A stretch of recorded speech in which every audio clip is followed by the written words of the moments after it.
فضولیات کو چھوڑ دے، ضروریات کو پورا کرے، فضولیات کو چھوڑ دے، اور سہولیات کو مقصد زندگی نہ بنائے۔ یہ مقصد زندگی نہیں ہے کہ پر سہولت رہیں، نہیں، ضروریات کو پورا کریں۔ شریعت نے کیوں کہا کہ ضروریات کو پورا کریں؟ اس لیے کہ ضرورت کی حد ہوتی ہے، اور اگر تم فضولیات پہ جاؤ گے اس کی تو کوئی حد ہی نہیں ہے۔ تو شریعت نے کہا کہ بھئی ضروریات یہاں پوری کر لو، سہولیات اگر چاہتے ہو تو ہم نے جنت میں تمہارے لیے بہت کر دی ہے، جتنی چاہو گے۔ وَلَكُمْ فِيهَا مَا تَشْتَهِي أَنفُسُكُمْ وَلَكُمْ فِيهَا مَا تَدَّعُونَ۔ ہر سہولت جو تمہارے دماغ میں آ سکے گی ہم تمہیں عطا کریں۔ اس لیے فرمایا اللہم لا عیش الا عیش الآخرہ۔ تو مومن کی زندگی گزارنے کا معاملہ تو بہت سمپل ہے۔ ہم اگر اپنے دلوں میں یہ ایمان مضبوط کر لیں تو اللہ کی مدد ساتھ ہوگی، اور جس پلڑے میں اللہ کی مدد آتی ہے وہ پلڑا پوری کائنات سے بھاری ہو جائے گا۔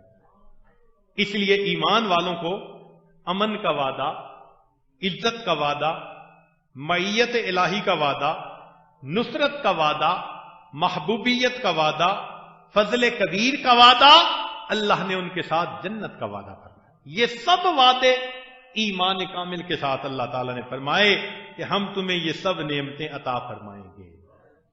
اس کی ابتدا اپنے گھر سے کریں۔ ابتدا کہاں سے کریں؟ اپنی ذات سے اور اپنے گھر سے۔ کئی مرتبہ دین کے کام کرنے والے اپنے گھر کو نظر انداز کر دیتے ہیں، یہ بنیادی غلطی۔ ذرا غور کریں، نقطے کی بات ہے۔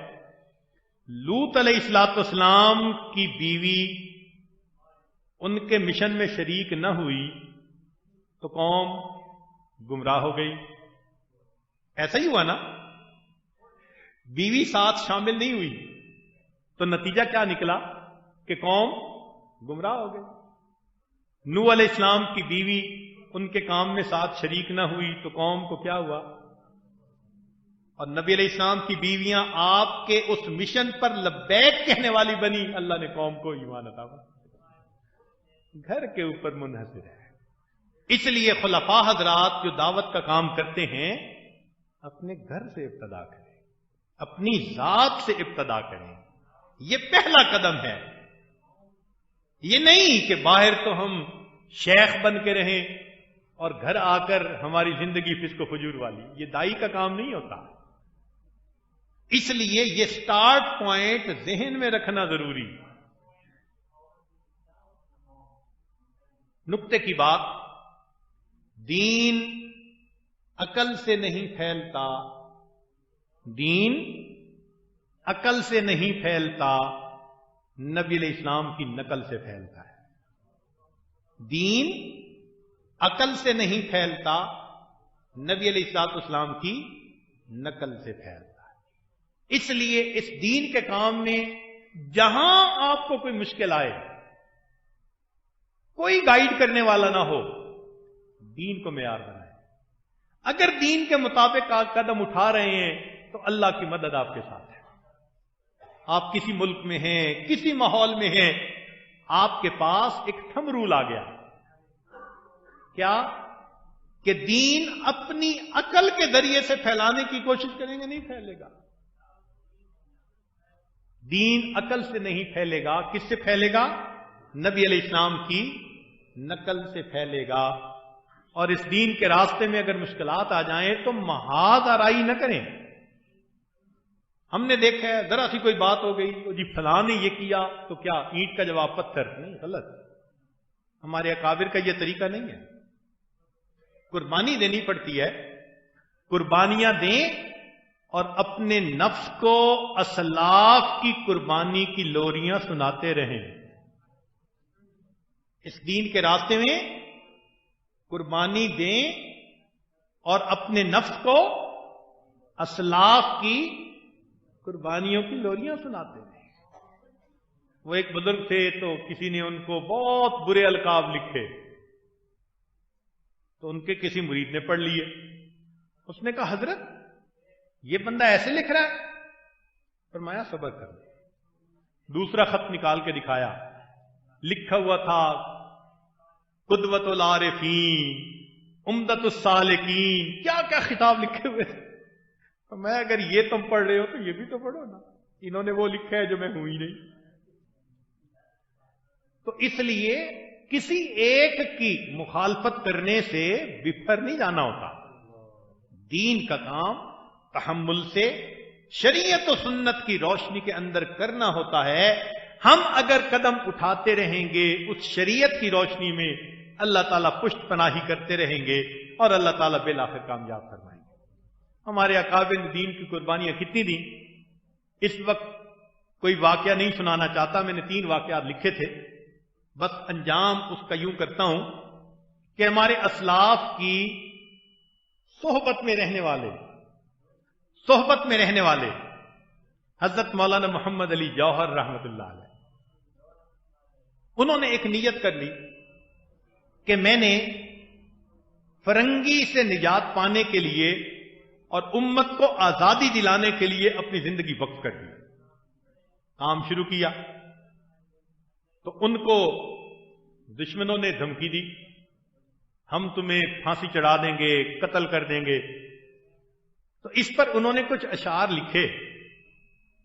فرماتے ہیں، تم یوں ہی سمجھنا کہ فنا میرے لیے ہے،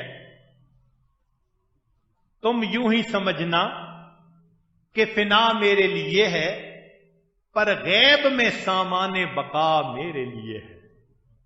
ہم تو سمجھتے ہو نا پھانسی چڑھا دیں گے، چڑھا دو، آگے میرے لیے کیا کیا نعمتیں. تم یوں ہی سمجھنا کہ فنا میرے لیے ہے، پر غیب میں سامان بقا میرے لیے ہے. یوں ابر سیاہ پر تو فدا ہیں سبھی میں کش. جب کالا بادل اٹھتا ہے نا تو جو بے ہوشی میں ہوتے ہیں نا پینے والے، وہ بڑے مست ہوتے ہیں. تو کہتے ہیں یوں ابر سیاہ پر تو فدا ہیں سبھی میں کش، مگر آج کی گھنگور گھٹا میرے لیے ہے. پیغام ملا تھا جو حسین ابن علی کو، خوش ہوں کہ وہ پیغام قضا میرے لیے ہے.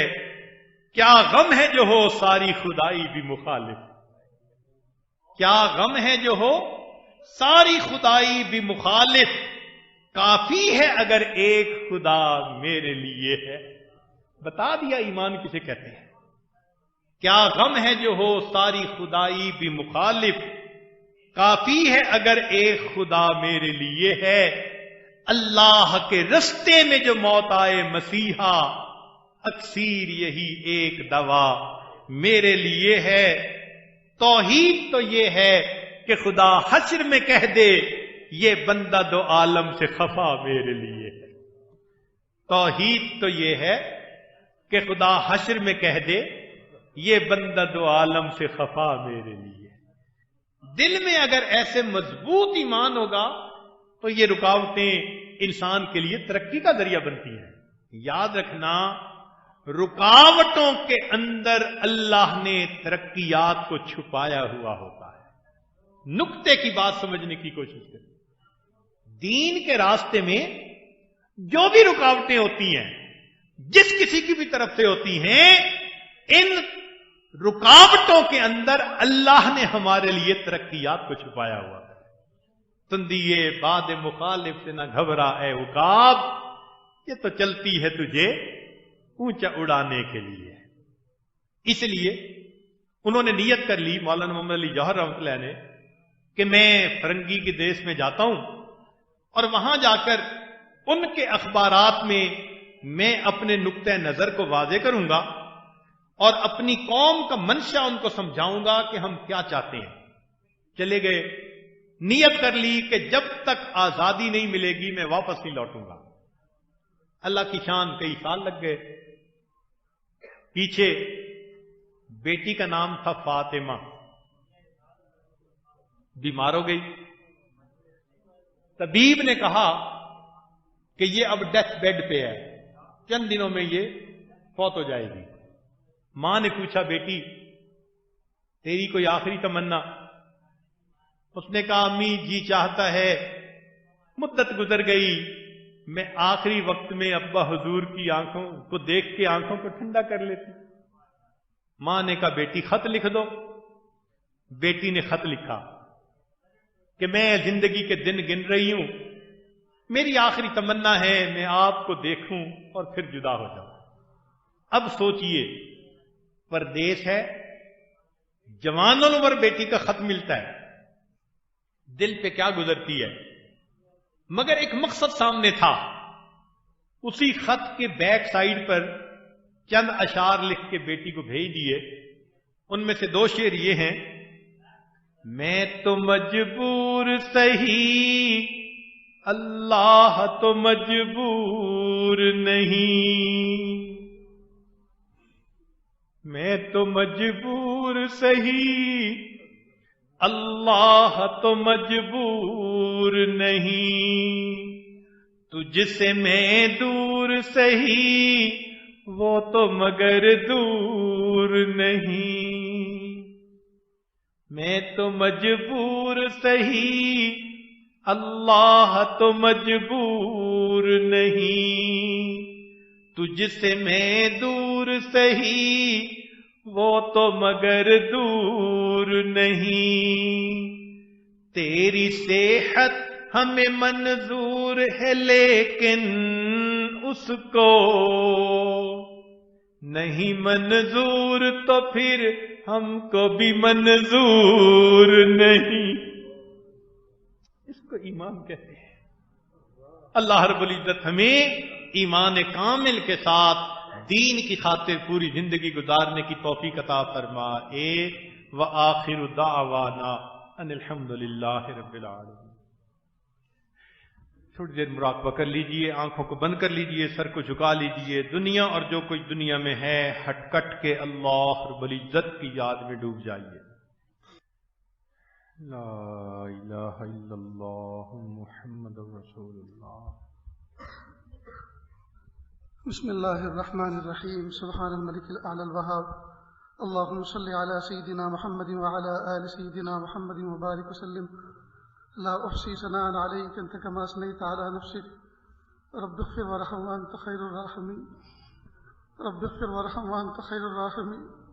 میرے مالک، ہم ظاہر میں آپ کے بندے، حقیقت میں نہایت گندے، اللہ ہمارے دلوں کی گندگی کو دور فرما، ہمیں اپنی بندگی کا سلیقہ عطا فرما، شرمندگی والے کاموں سے ہماری حفاظت فرما، برے دن سے، بری بات سے، بری رات سے، برے انجام سے ہماری حفاظت فرما، سوء خاتمہ سے ہماری حفاظت فرما۔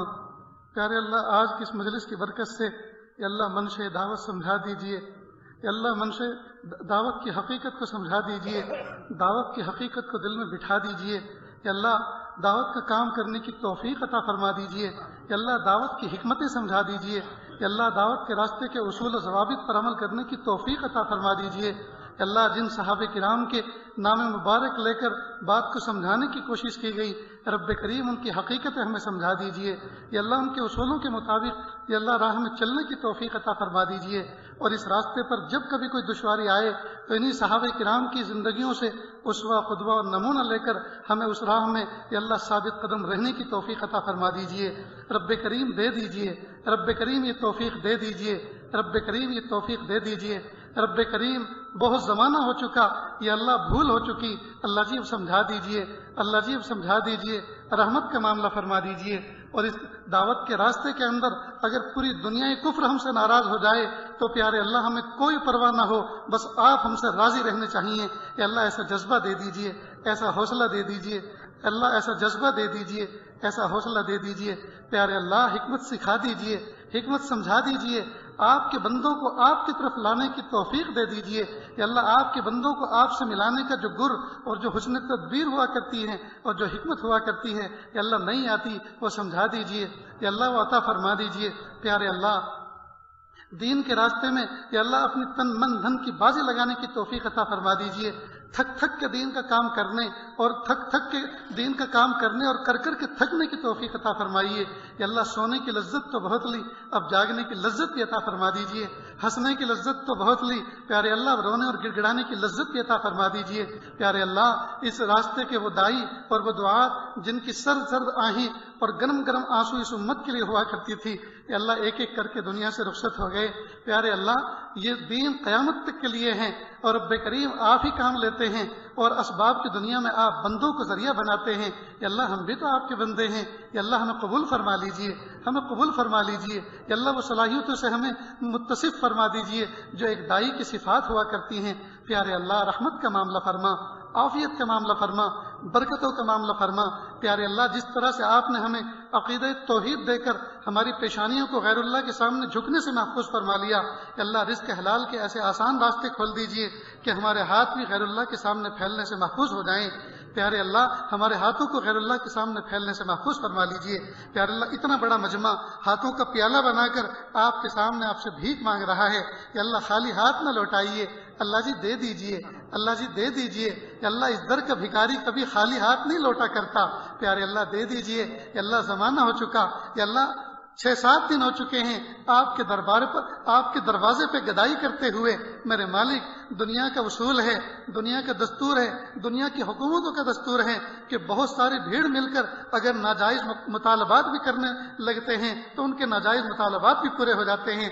رب کریم یہ حق کا مجمع، اہل حق کا مجمع، طالبین کا مجمع، سالکین کا مجمع رب کریم آپ کے دروازے پر بیٹھ کر پیارے اللہ آپ سے حق کا مطالبہ کرتا ہے۔ اللہ جی حق دکھائیے، حق سمجھائیے، حق پہ جمائیے اور حق پہ چلنے اور چلانے کی توفیق عطا فرمائیے اللہ۔ باطل دکھائیے، باطل سمجھائیے اللہ جی، عافیت کے ساتھ، ہمتوں کے ساتھ باطل سے بچنے کی توفیق عطا فرما دیجیے پیارے اللہ۔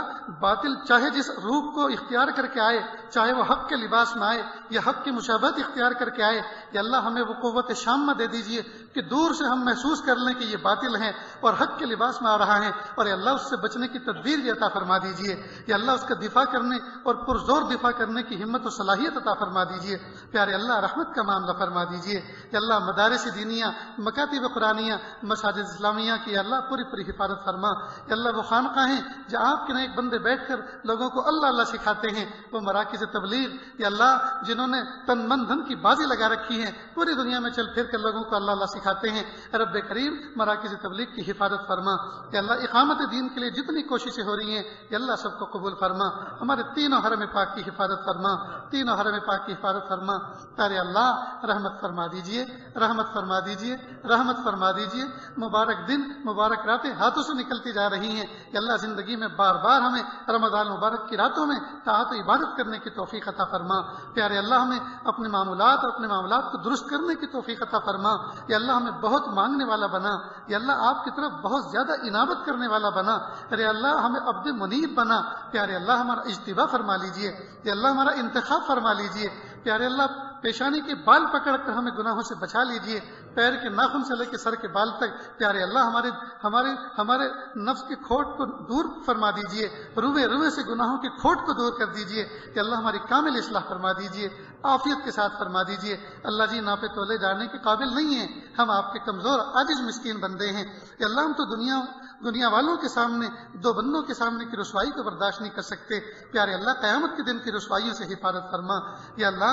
ہم تو دنیا کے 2-4 کلو کا وزن سر پر نہیں اٹھا سکتے یا اللہ۔ معصیت کا بھاری بوجھ لیے پھر رہے ہیں اللہ جی، اس بوجھ کو ہلکا کر دیجئے، مغفرت فرما دیجئے یا اللہ۔ ہمارے گناہوں کو ہماری سیئات حسنات سے مبدل فرما دیجئے، جس طرح سے آپ نے ہمارے کالے بالوں کو سفیدی سے بدل دیا یا اللہ۔ ہمارے کالے اعمال، کالے کرتوتوں کو یا اللہ نیکیوں سے تبدیل فرما دیجئے اللہ جی۔ جو مانگا عطا فرما، جو مانگنے سے رہ گیا وہ بھی عطا فرما یا اللہ۔ مانگنا نہیں آتا، بن مانگے عطا فرما۔